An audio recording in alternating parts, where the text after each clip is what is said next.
지금 시장에서 대출받아 집 사는 길이 거의 절반은 막혀버렸습니다. 6억 넘는 주담대는 전면 차단, 신용대출은 연소득 기준 제한, 전세대출도 보증 비율이 줄고 생애 최초마저 전입 의무까지 붙었습니다. 실수요자까지 움찔할 만큼 강력한 조치가 예고 없이 나왔습니다. 그런데 왜 지금일까요? 왜 7월도 8월도 아닌 2025년 6월 27일 이 시점에 갑자기 터졌을까요? 그리고 왜 이렇게까지 전방위로 강하게 조였을까요? 정부는 시장을 몰라서가 아니라 너무 잘 알고 있었기 때문에 선제적으로 강한 신호를 보낸 겁니다. 왜냐하면 지금 부동산 시장 내부에선 이미 위험한 습관들이 다시 꿈틀대고 있었기 때문입니다. 전세를 끼고 사는 갭 투자가 살아나고 고가 아파트 신고가 거래가 터지고 신용대출 정책금융을 활용한 생애 최초 위장 매수가 빠르게 늘어나고 있었습니다. 심지어 SGI 보증을 통한 우회대출 루트까지 다시 등장하고 있었죠. 이 흐름이 더 커지기 전에 이번 정부는 조기 차단에 나선 겁니다. 하지만 그 진짜 의도는 단순한 규제가 아닙니다. 이 조치의 타이밍, 메시지 구조, 그리고 뒤에 숨은 정책적 복선까지 오늘 이 영상에서는 이재명 정부가 첫 카드로 왜 이런 강한 규제를 꺼내들었는지 그 전략적 배경과 앞으로 이어질 시장 변화까지 전부 해부해서 풀어드리겠습니다. 뉴스에서 말하지 않는 진짜 목적이 궁금하셨다면 지금부터 집중해서 보셔야 합니다.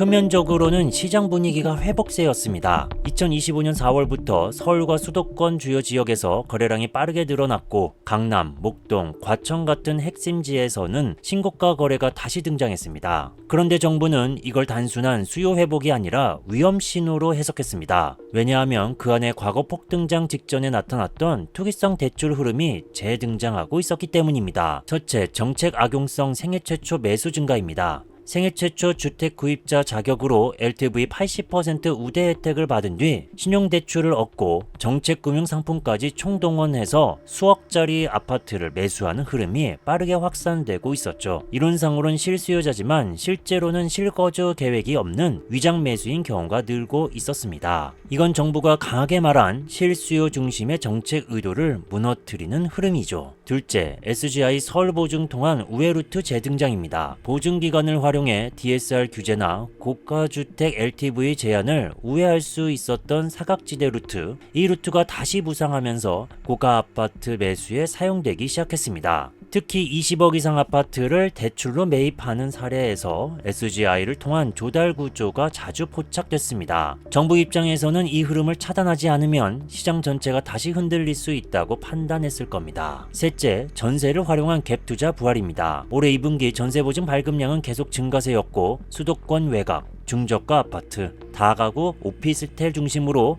전세가율이 높고 자기 자본이 거의 들지 않는 구조의 무자본 갭 투자 흐름이 눈에 띄게 늘어나고 있었습니다. 결국 6월 27일 발표된 대책은 이런 이상 신호를 조기 차단하기 위한 선제 타격이었던 겁니다. 이번 조치는 단순한 규제가 아닙니다. 과거의 습관을 끊어내겠다는 선언이었습니다. 그래서 나온 카드들이 전례 없이 강력했던 겁니다. 주담대 상한선 6억, 전입 의무 강화, 전세보증 축소, 신용대출 제한, 정책대출 요건 강화. 이건 실수요 보호가 아니라 투기 회피 루트 전면 봉쇄에 가깝습니다. 여기서 핵심은 이번 정책이 타이밍을 어떻게 잡았는가입니다. 6월 27일 정책 발표, 7월 21일부터 전세보증 축소 시행, 추가 규제 검토는 8월에서 9월 휴가 반응 시점 이후, 즉 지금 정부는 시장의 반응을 면밀하게 관찰하면서 다음 수를 준비하고 있다는 뜻입니다. 그리고 이번 조치가 어떤 계층에 가장 큰 영향을 미쳤는지도 정확히 봐야 합니다. 20에서 30대 생애 최초 매수자,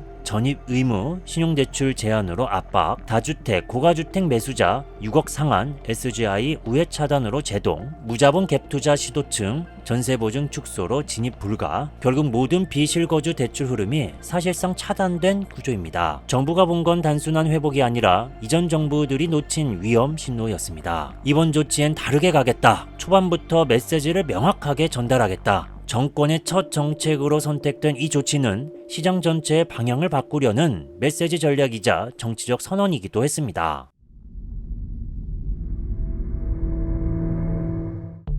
이 규제는 단순한 대출 제한이 아닙니다. 정부가 시장에 던진 첫 번째 선언입니다. 우리는 투기를 용납하지 않는다. 실수요는 보호하되 규칙을 지켜야 한다. 돌이켜보면 역대 정권의 부동산 정책은 초반에 흔들렸습니다. 문재인 정부의 12.16 대책도 처음엔 고강도 규제로 주목받았지만 몇 달 지나자 시장에선 다시 폭등장이 시작됐습니다. 윤석열 정부는 규제 완화 기조를 꺼냈지만 결과적으로 투자 수요만 자극했죠. 시장에 남은 건 정부 말은 믿을 수 없다는 불신이었습니다. 그래서 이번 이재명 정부는 초반부터 메시지를 명확히 했습니다. 우리는 다르다. 이제 정책은 선언이 아니라 행동이다. 이건 단지 실수요자를 돕겠다는 정책이 아니라 정권 초 정책 신뢰를 회복하겠다는 상징적 조치입니다. 그래서 등장한 카드들이 모두 강력했습니다. 주담대는 6억까지, 생애 최초라도 전입은 6개월 안에, 전세 보증은 실거주 아니면 안 된다, 신용제출도 연소득 이상은 불가. 특히 중요한 건 이 조치들이 전방위 조합이라는 점입니다. 하나씩 흩어진 대책이 아니라 한 번에 모두 쏟아낸 전례 없는 규제 패키지였죠. 이건 정책을 통한 정권의 정체성 선언입니다. 실수요 우선, 투기 차단, 시장 교란 행위 방지, 이건 말이 아닌 실제 규제로 증명하려는 의도입니다. 게다가 이 조치엔 정치적 명분도 명확히 담겨 있습니다. 표면적으로는 가계부채, 시장 안정이지만 실제로는 초반 정책 실패는 반드시 피하겠다는 정치적 복선이 깔려 있습니다. 왜냐하면 정책이 실패하면 시장만 무너지는 게 아닙니다. 정권의 정당성과 신뢰도도 같이 흔들리게 되기 때문입니다. 그래서 정부는 지금 이 시점에서 정책의 첫 수부터 강하게 친 겁니다. 후속 대책을 내기 위한 정치적 토대를 먼저 세우는 전략이죠. 이게 성공하면 어떻게 될까요? 정부는 더 강한 규제도, 더 정교한 공급 정책도 시장 신뢰 위에 추진할 수 있게 됩니다. 이건 단지 금융정책이 아니라 정부가 시장에 건넨 첫 번째 약속입니다. 우리는 말만 하지 않는다. 우리는 다르게 시작한다.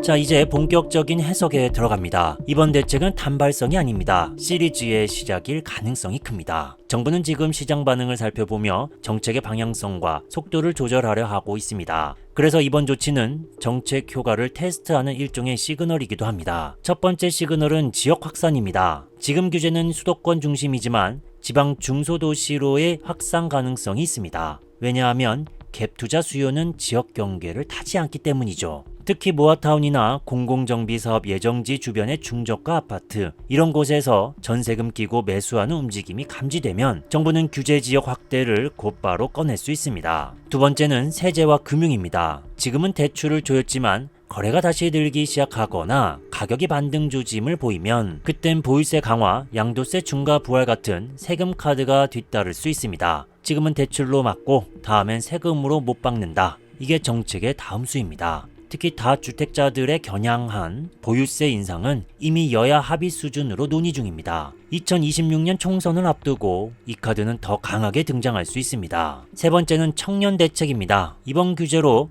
청년과 생애 최초 매수자들의 반발이 커졌죠. 정부는 이를 보완 대책으로 풀 수 있습니다. 예를 들어 전입 의무 충족 시 DSR 일부 완화, 청년 전용 장기저리 상품 신설, 생애 최초 맞춤형 특별 공급 확대, 이런 카드들이 정책 균형용 장치로 준비될 수 있습니다. 결국 이 모든 복선은 정책의 다음 수가 이미 계산돼 있다는 증거입니다. 정부는 한 번에 끝내지 않습니다. 시장 반응에 따라 시리즈처럼 순차적으로 내놓을 전략이기 때문입니다. 특히 이번 조치가 시장을 안정시키는 데 실패하면 더 강한 규제가 나올 확률이 커집니다. SGI 보증 대출 전면 차단, 전세 대출 DSR 본격 도입, 법인 외국인 취득 규제 강화 같은 조치가 2차, 3차 카드로 준비될 수 있습니다. 그렇다면 지금 이 조치의 의미는 뭐냐? 강하게 시작해 다음 흐름을 유리하게 이끈다는 정치적, 시장적 복합 전략입니다. 이제 우리에게 중요한 건 정책의 의도를 파악하는 것, 정책이 무엇을 막으려는지, 어떤 방향으로 움직이려는지 그걸 먼저 읽는 게 이 시장에서 살아남는 유일한 길입니다. 이번 대출 규제는 단순한 정책이 아닙니다. 정부의 전략, 정권의 방향성, 시장의 흐름까지 모두 담긴 시그널이었습니다. 정책은 이제 수치나 조건의 문제가 아니라 기준의 문제로 옮겨가고 있습니다. 누구에게, 왜, 어떻게, 이 질문에 따라 대출이 정해지고 시장이 움직이는 원리도 거기에 따라 달라집니다. 그래서 지금 가장 위험한 건 남들 한다고 따라 사는 것입니다. 그리고 가장 확실한 생존법은 기준을 갖고 판단하는 것입니다. 그 기준은 아주 현실적이어야 합니다. 무리한 대출 없이도 유지 가능한지, 내가 실제로 거주할 수 있는지, 앞으로도 수요가 유지될 지역인지, 이 세 가지가 빠지면 결국 무너지는 선택이 됩니다. 그래서 저는 100% 돈 되는 아파트 매수법 전자책에서 이 기준들을 아주 구체적으로 정리했습니다. 총 12가지 기준으로 지금 시장에서 살아남을 수 있는 실전 아파트를 골라내는 가이드북입니다. 지금처럼 불확실한 시장일수록 정보보다 중요한 건 판단 기준입니다. 영상 하단 링크에서 확인하실 수 있습니다. 그리고 다음 영상에서는 그렇다면 지금 어디를 주목해야 할까? 시장 흐름이 이동하는 핵심 지역과 새롭게 떠오르는 수요 중심까지 구체적으로 설명해 드리겠습니다. 이 시리즈는 계속 이어집니다. 지금 구독과 알림 설정하시고 누구보다 먼저 시장의 변화를 따라가세요. 감사합니다.